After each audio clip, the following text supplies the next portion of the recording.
Assalamu alaikum ya talib, bienvenue à toi cher étudiant. Aujourd'hui une nouvelle vidéo dans laquelle nous allons nous intéresser à une notion fondamentale en morphologie en langue arabe, à savoir la classification des verbes. En arabe, les verbes se divisent en deux grandes catégories. D'un côté, al-mujarrad et de l'autre côté, al-mazid fihi.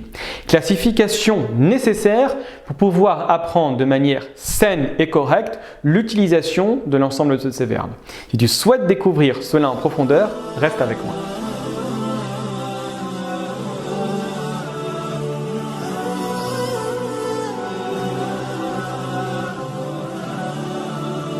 Commençons sans plus tarder l'étude de cette classification des verbes en langue arabe. Vous avez d'un côté les verbes qu'on va appeler al-mujarrad.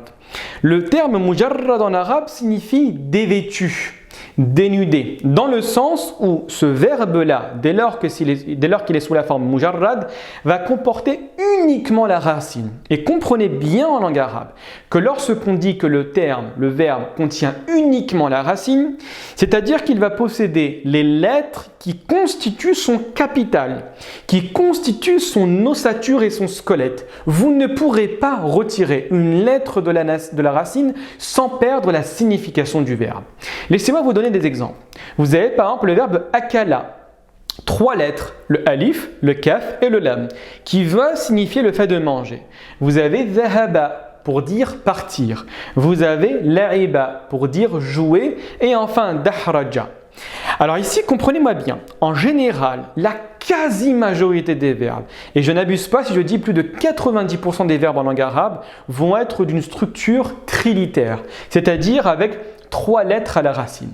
Mais vous allez trouver un nombre infime de verbes qui vont être structurés à partir de 4 lettres, comme le verbe dahraja. Ici, aucune lettre a été rajoutée, elle constitue ces lettres, à savoir la structure du verbe dahraja ou dahriju en langue arabe. Vous avez par exemple le verbe zalzala, le verbe kabkaba, etc. Donc, en gros, la chose à retenir, c'est que quand le verbe se nomme mujarrad, il est composé uniquement des lettres de la racine, 3 pour la quasi-majorité des verbes, ou bien 4 lettres, avec une impossibilité de retirer une lettre de la racine. Très bien. Basculons maintenant à la deuxième catégorie de verbes, ce qu'on appelle al-mazid fi. D'accord? Ou des fois, certains grammairiens utilisent le terme de fi'al mazid. Littéralement, ce terme vient du verbe arabe zada yazidu pour dire à ajouter. Donc ici, c'est le participe passé pour dire celui qui a été rajouté ou ce à quoi on a rajouté quelque chose.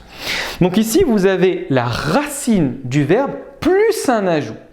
Et cet ajout-là va avoir une conséquence. Et c'est ce qui est beau en langue arabe.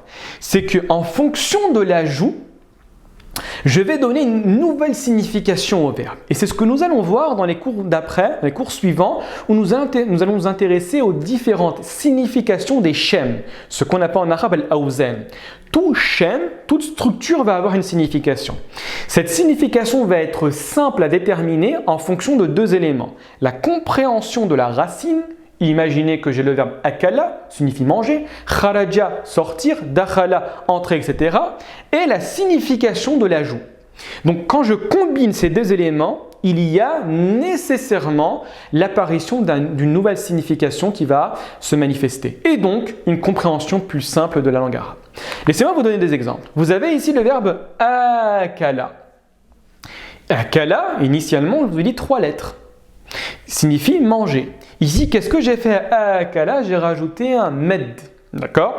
Donc la prolongation du alif pour dire akala.